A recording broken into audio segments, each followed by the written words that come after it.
Everyone, thanks for coming by. Quick introduction. My name is Jerry Christ. I am the head coach and one of the lead mentors for Roundtable Robotics. I have been on with that team for this is my 10th season, and before that, I was with the business team on 1714 More Robotics. So, been doing this for a while. Today, we're going to talk about.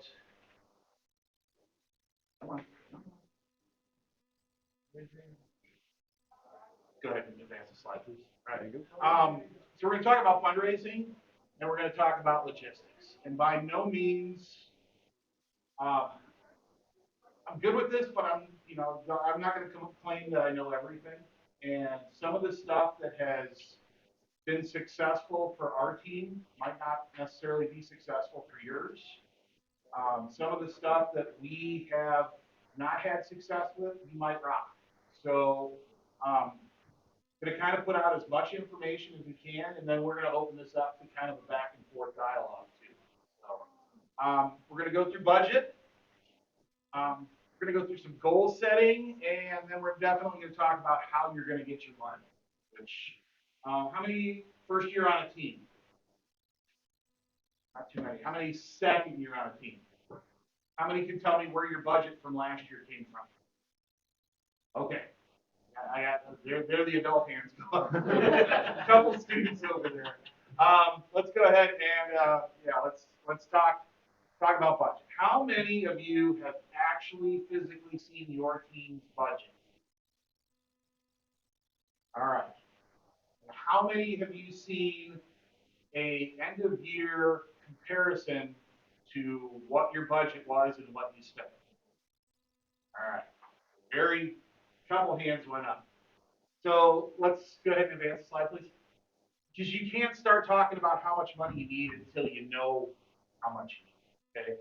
So to know what your budget is, you got to talk about how many events you're going to, what events you're going to, how you're going to travel to them. Are you building more than one robot? How many people build more than one robot in here? All right. You realize how expensive that gets quickly, especially then when you build a third robot between your last event and champs. Okay. So you have to budget for stuff like that. What kind of tools and equipment do you need? Is your team thinking about what are your big plans for outreach? And what is your image cost? If you don't know what that is, that's your logo, your website, um, t-shirts, all sorts of design. The image of your team costs money too. And all the adults can attest in here, food is a large portion of your budget. Go ahead and advance it.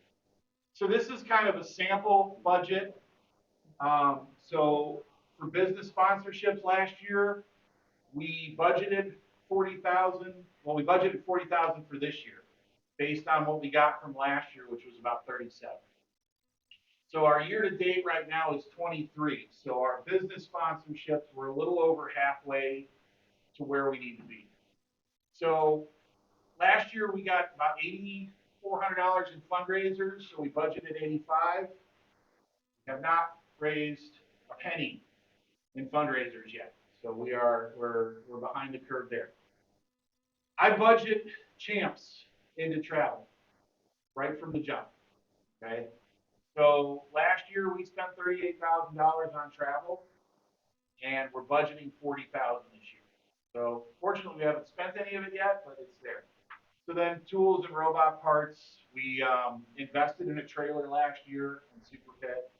So you'll see some stuff that we spent last year that we've now down budgeted for this year because we're not going to buy another trailer. And then team food, which we're actually trying to curve back on. Next slide, please. All right, so you got to have goals. Okay? Without goals, you don't know what you're fundraising for. So it's a good idea. Go ahead. Is if you don't have a goal, you're like a ship set sail with no destination. Right? You got to figure out what's your goal. Is your goal to move to swerve drivers? Is your goal to build 2 robots? Do you need a new laptop? Do you want a trailer? Are you putting 4 limelights on your computer this year, or on your robot this year? Are you planning on going to Champs? How many students here have been to Champs? Okay. How many want to go to Champs? All right, that's what I want to see. Next slide, please. So you got to figure out where you're going to get your money from. First point, and always, is to go to your school. Right? So now, paradigm shift. You just went to your school board. Was that monetary or was that space? It's more space. Okay, but you have to think of that in a monetary level, right? So the Oak Creek High School supports Roundtable Robotics with no money at all. We're not a line item on the budget. We get zero cash or money from the school district. But what we do get is we get a place to work, we get tools, we get equipment to work with, and they insure us. So if you had to take your team out and find a space that if the school wasn't supporting you, I don't think a team could survive insurance because you're all under 18. You're working with drills and bandsaws and 120-pound robots. Getting insured would be incredible. So your school really does, even if they're not giving you a penny in cash, they're still probably one of your largest supporters. So the next thing dropped last night. I don't know if you guys saw the email, but the state of Wisconsin has grants now for FRC teams. So you got the NASA grant, which if you're eligible, you should definitely apply for. Donor's choice is, I don't have a lot of familiarity with it. I know it's mostly teachers that work with it, but you can get yourself a donor's choice set up. Like I said, First Wisconsin has a hardship grant now, which is going to be very important come champ season, and we're going to get to that. The First Inspires FRC team grants are always good, and then if you are a public school, I highly encourage the Department of Education grant. The DPI grant is the trick with the DPI grant is you have to spend it first. So it's not like they write you a check ahead of time. You have to account for what you spend and then get with your district and file that. And maybe they confront you, or maybe you have to wait an entire season before you see that. Next place you can go for money is clubs. Okay, if you have not presented to your American Legion or your Veterans of a Foreign War, you're leaving money on the table. All right. If you have an American Legion post in your town or your community, call them up. Say, hey, we would love to come to one of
James goes out and sells, he earns 300 bucks on selling knives and kitchen stuff.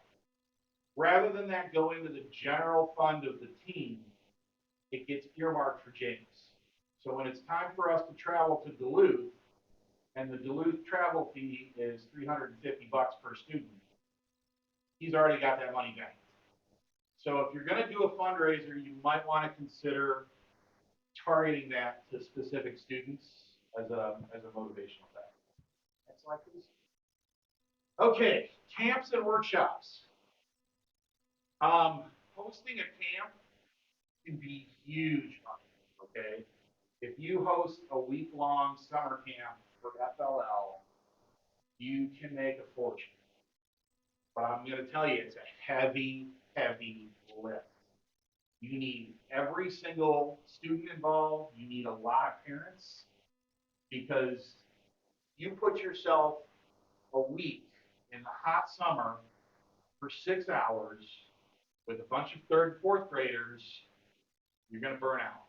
Okay, so if you decide to do a summer camp or a STEM camp or a STEM day of learning or something like that, just be ready that it's profitable, but it's a heavy lift. Next. Okay, crowdsourcing. Again, it's not something I have a lot of experience with.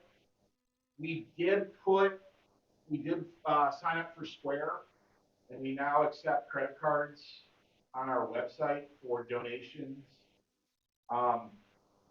It's 2.89% per transaction. So I try to make sure that people know that if they're going to do a credit card transaction, they need to boost it up a little. Otherwise, cut me a check. I have no problem with that. I have found that having the ability to accept money on the website came in really handy, especially since we had an FLL team that got picked to go to a competition in San Diego, and they were able to raise a ton of money by people just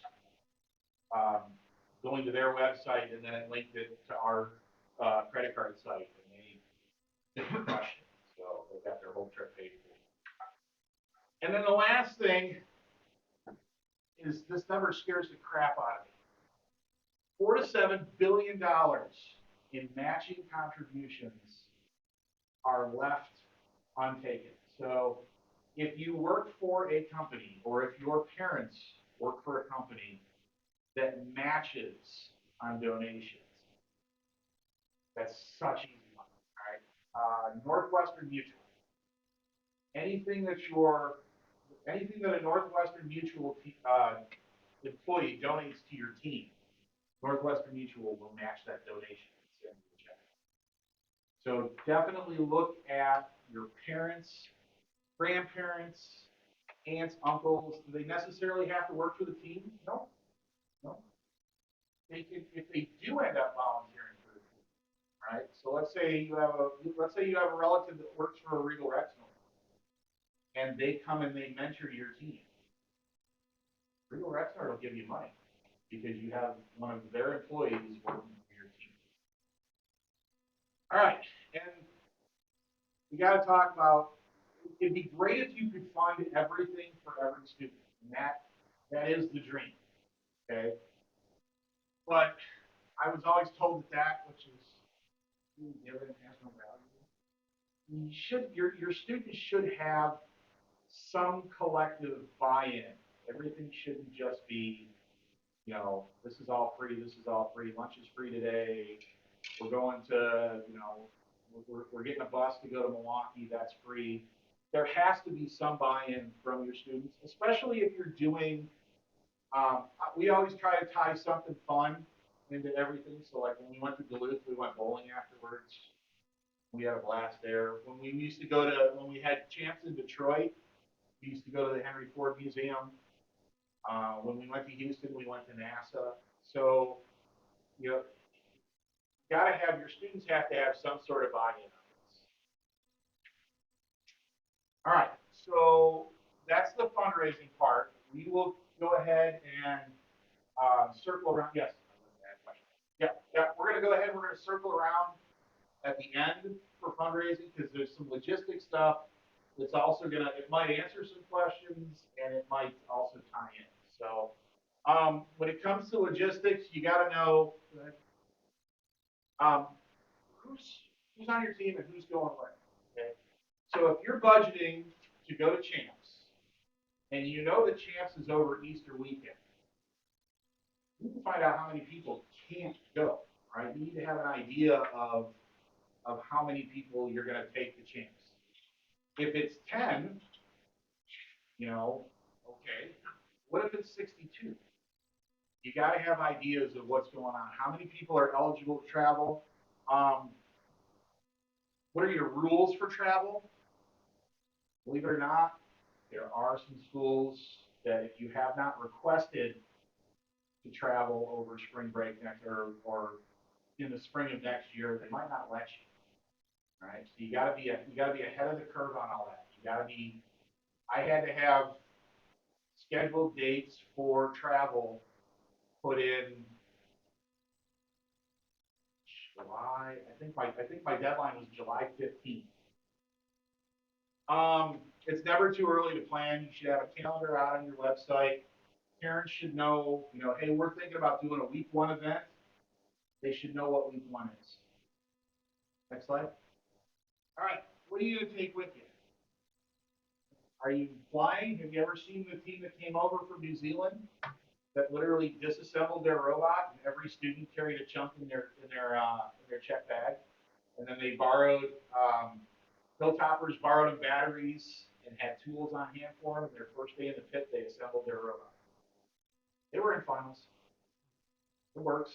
Go back to that. Are you going to create your robot? Is it going to have to travel? You have is it going to fit in a van? You have to get a trailer. Will it fit underneath the bus? All things that are logistics, but also have a tie-in in your budget. Because if you're shipping your robot, or if you're building a case for it, you need to know right away. All right, next. What's your pit look like? All right.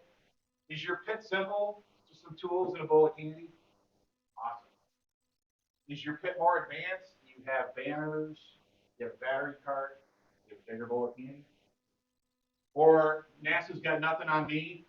Our pit state of the art, pit boxes, full facade, side panels, foam floor, huge bowl of candy.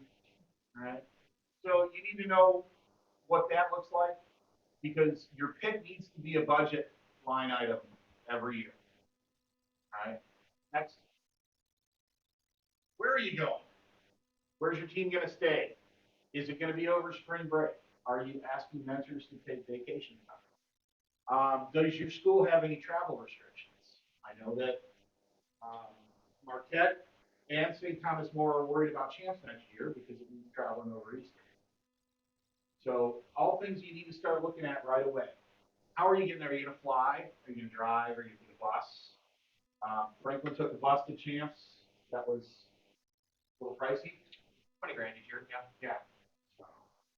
Yeah. Does your team think about traveling outside the country? There's a local team that goes to Canada for a regional all the time. I talked to some people on Sword Dogs, and they've gone to China. So they packed up their robot and went to China once. So these are all goals, things to think about that are out there. You just got to budget and plan for it. Next. Are you going to Champs? Who's planning on going to Champs? If your hand didn't go up, problem, okay? Because if you qualify for Champs and you have no plan in place, trust me, it happened to me. Scrambling to figure stuff out at the last minute costs you even more money. All right. Like I said, work with your team. The earlier, the better. Your parents should know what's going on. When the event schedule drops, hopefully by the end of August, probably closer to a week before we need to make our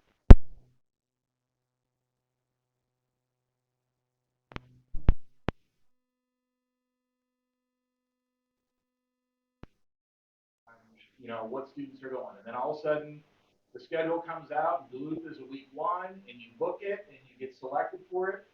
And then you find out that a third of your team says, well, that's still an ensemble weekend for music. We can't go. Oh, okay. We probably could have done North Dakota week 2 instead. Now it's too late. So have a plan and know what's going on there. Next slide. How are you going to get there? There's carpooling. You can get school vans. You can rent vans, buses. Sometimes you might have to fly. So again, what are your school's travel restrictions? Next slide. All right. So kind of give you what's pros and cons here. All right. So click on it. All right. Where does your team want to go? So click on it again, and we're going to go to the Great Northern Regional in Grand Forks, North Dakota. It is a 9-hour drive, and it's a great regional. Grand Forks is a good town, especially if you like cheap food. We have lots of inexpensive restaurants to go to. Next, how do we get there? Go ahead. All right, my favorite way of getting to places. Carpool. I'll get the robot there. Everybody else is on their own. Figure it out. All right. It is super easy on me, and yeah, that's how we travel to Wisconsin region. It's how if they move it to Madison, that's how we'll travel to Madison. Next slide. We want to get a school van. All right.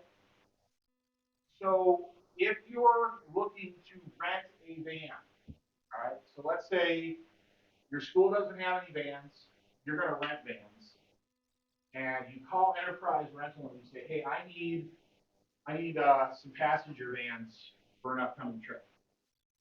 And they're going to ask you, is it associated with a school?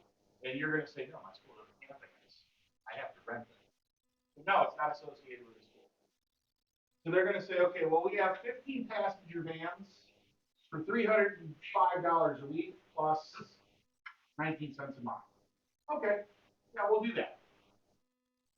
It is against federal law to have unaccompanied students in a van bigger than 10 passengers. And that's when you'll find out that a 10-passenger van from Enterprise is $400 a week, 23 cents a month. So be proactive and know that when you're transporting students, 10 is the biggest you can go. You can't rent a 15 and only put 10 in it. You're still breaking the law.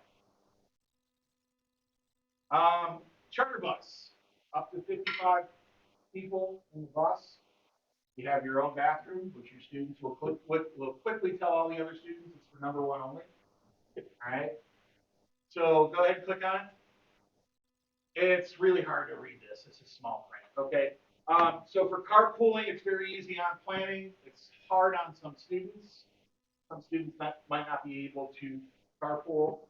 It's great if you have a close, tight-knit team, but it might leave some students out. It might alienate some students. And you have a long drive. You have parents driving. You can have mechanical issues. You can have weather. You have breakdowns. It's a lot from a standpoint of someone who sweats every detail of a trip. I worry when there's multiple vehicles out there and it starts to snow and things like that. School van, not hard to get. Just make sure you're following the law. Again, it's great. Your drive team's all in one van, and or your pit crew's going up the day before. You get the pit set up. It's close knit. It could again leave some people out. If you can transport the robot in the van, you can save yourself a vehicle. That's a plus. But again, you have weather to contend with. There have been teams that have had experiences where they've, in the weather, they've gone off the road. And then the bus.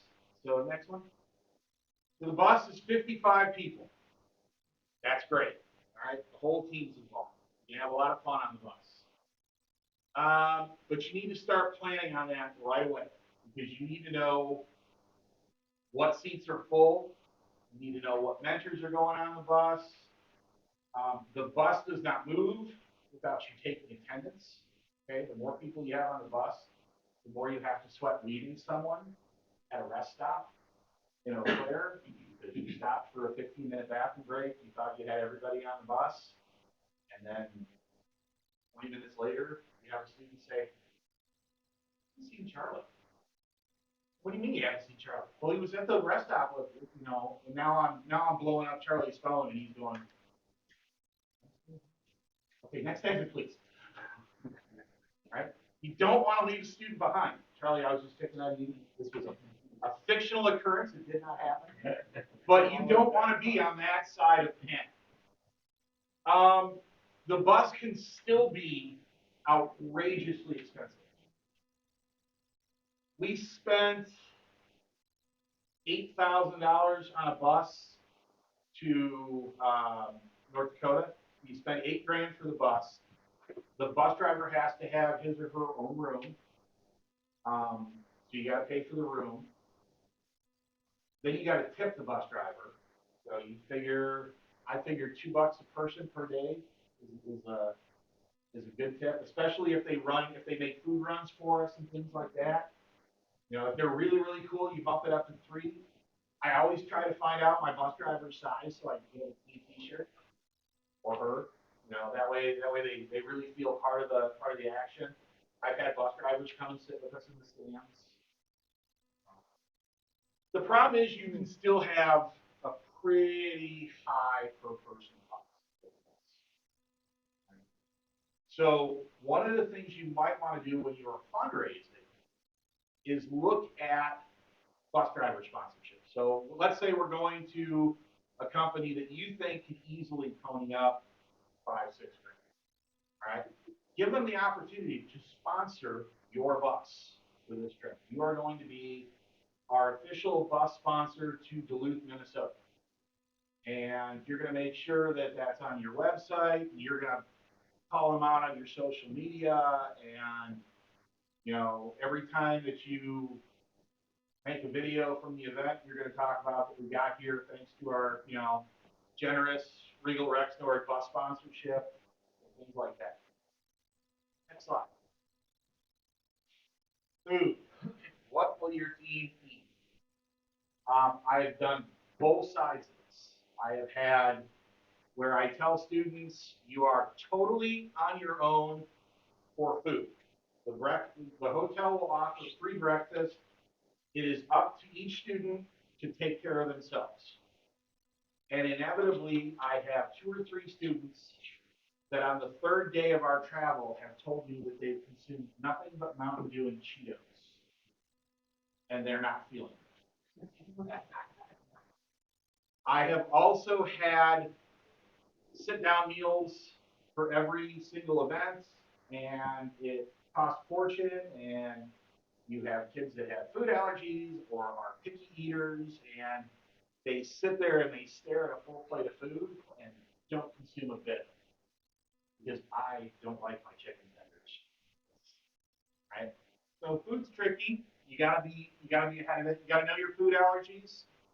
If you have a student that has any sort of food allergies, you need to be able to, that could even be room assignment issues. All right, if they have a serious, peanut allergy where they can go in an anaphylactic shock, you have to make sure that their roommates know that too. And they also need to know the warning signs. We had a student in Houston that ate a candy bar that she didn't think had any peanuts in it, and all of a sudden, we're scrambling to find her EpiPen in her backpack that's back at the pit because she, almost collapsed at the practice meet.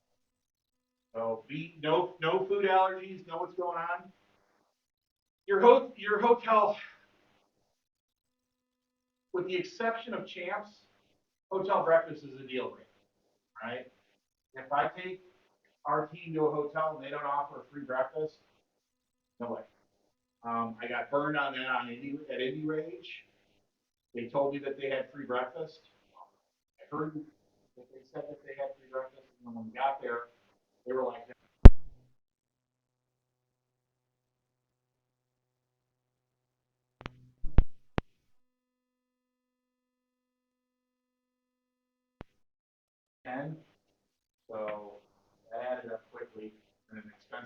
my budget is. Um, every single room will have a stockpile of junk food, no matter what you do. But don't worry, they will end up eating. But try to have. What we normally do now is breakfast is provided by the hotel. If we go to a Duluth or if we go to a Duluth has got a great lunch. They have a good lunch plan. So what I do is I just force the kids into a lunch ticket. It's included in the breakdown of what they're paying. So they get a lunch ticket. They get lunch at Duluth, whether they like it or not. That's up to them. If they don't, they can get if they want a soft pretzel with cheese and a monster, that's going to be their lunch. Okay, but I provided you with a healthy spaghetti lunch if you chose not to have it. So yeah, and then we normally do a dinner. We normally feed the kids dinner. Like I said, with enough advanced planning, that's not hard to do. We did Denny's takeout last year to the hotel because there was a Denny's or no, Fergus right across from the hotel, and I sent the order in like 10 days early, and I had already spoke to the manager, and that went off without a hitch, and it was cheap. As the bus was pulling into the hotel, I had two parents walking out of Perkins with boxes. All the to-go food had each student's name on it. We did a jot form where they ordered specifically what they wanted. I don't like mayonnaise, so they could put that on there, and that went perfect. So if you can plan ahead and do stuff like that, it tends to work.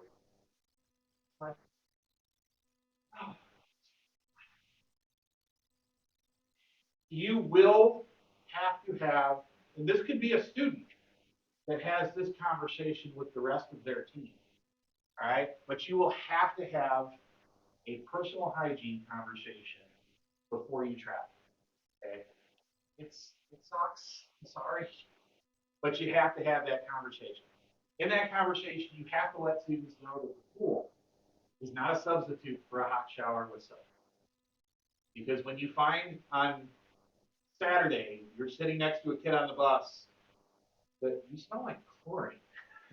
Well, you were in the pool last night. You didn't shower? No, I just went in the pool. All right. So your team has a uniform. Figure out a way to do some laundry. Okay. So what we do is we have a Thursday practice day shirt, T-shirt. It's for the whole season. It's what they wear on Thursday. On Friday, they wear their official mechanic shirt. That's their uniform on Friday. As they're getting on the bus to go back to the hotel, we have a laundry bag out. They throw their shirts in the laundry bag. This goes for mentors too. And then we always make sure we have like 20 bucks in quarters with us, and we run the laundry at the hotel. When the kids come down for breakfast, their shirts are ready, and then they don't reek on Saturday. Also talk to that student that doesn't realize his or her T-shirt is not long enough. 1792 does a big no carpet wherever you have to go to. Say no to crack is one of the spots on every single day. Next. Okay, wild cards, things you got to worry about that you shouldn't have to worry about. The inevitable robo-romance. Okay.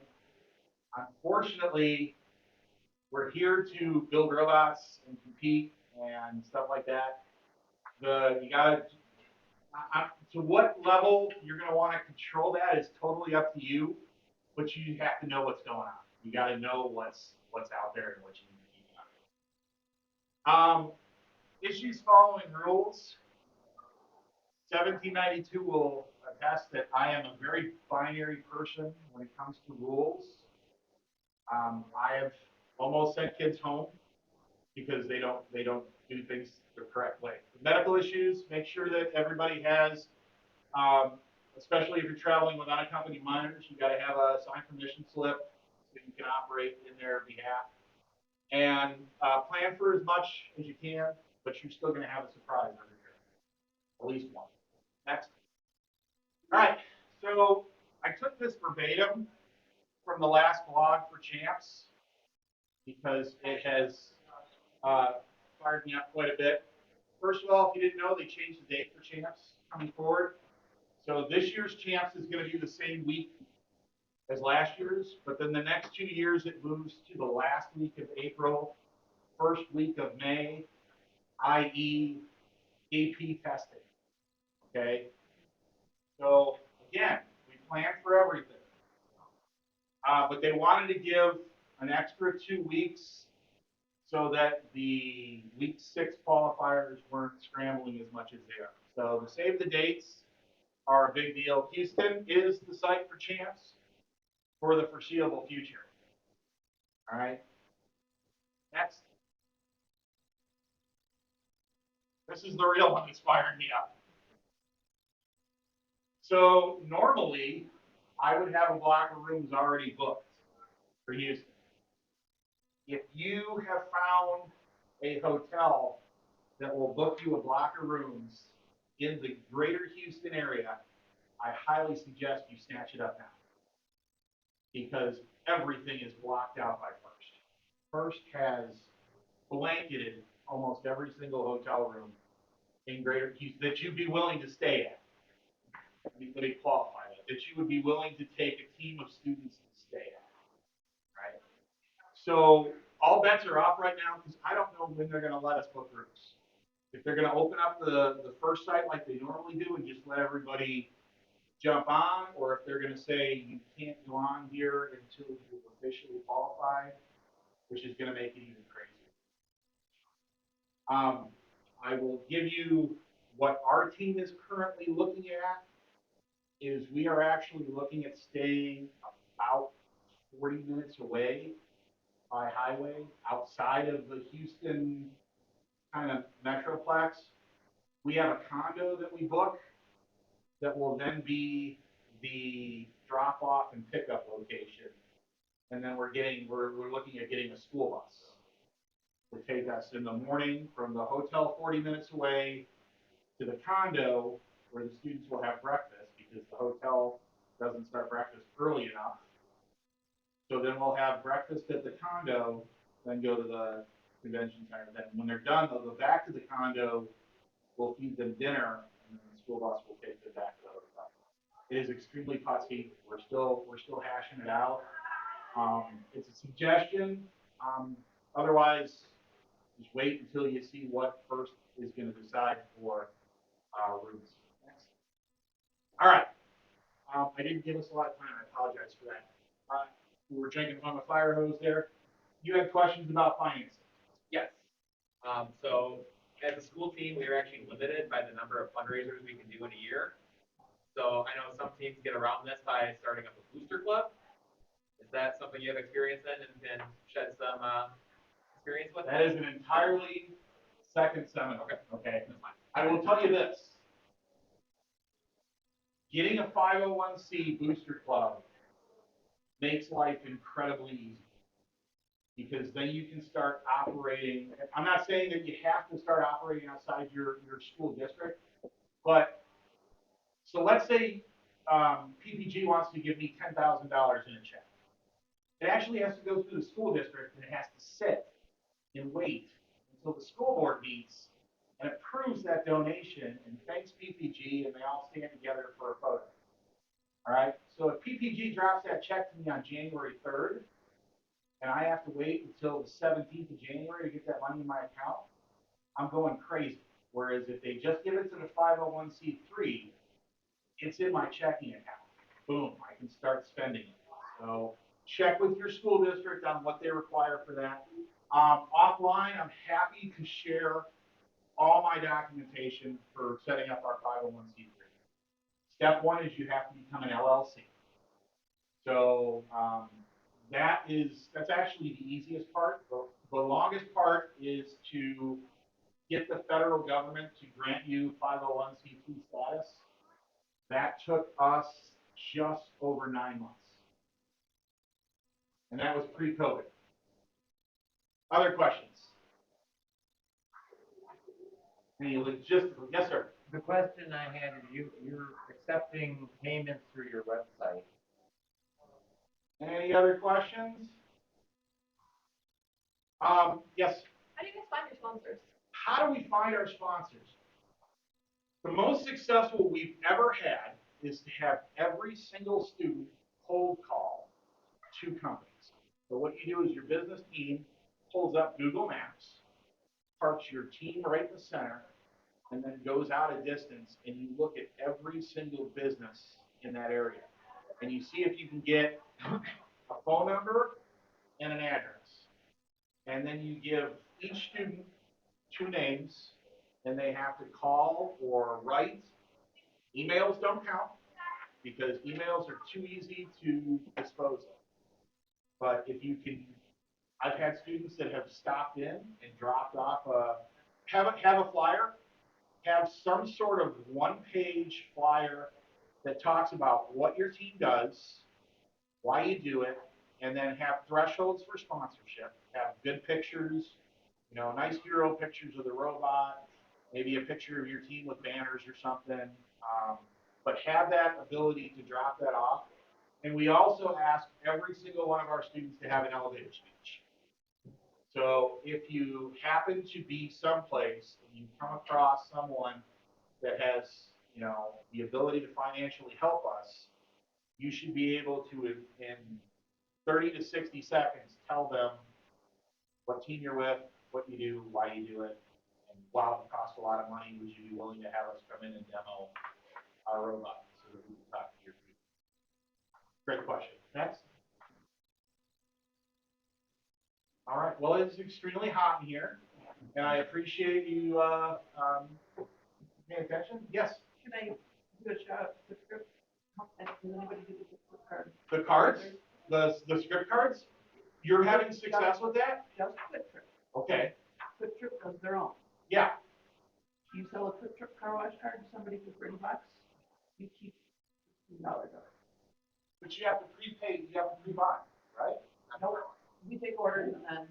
Oh, cool. See, that's something I didn't know. Because their gas script, you have to buy the cards and Okay. sell them at a reduced cost. Nope, this setup, you go in, you create an account, you tell them how many you want, so we pre-sell, Okay.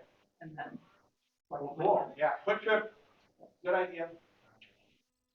Anybody else got any good shout outs? Recycling drives have been a good fundraiser for us. Really? You're having good luck with that? Yep. Turn over like 2 to 3 grand every time we do that. Oh. Yep. All right, cool.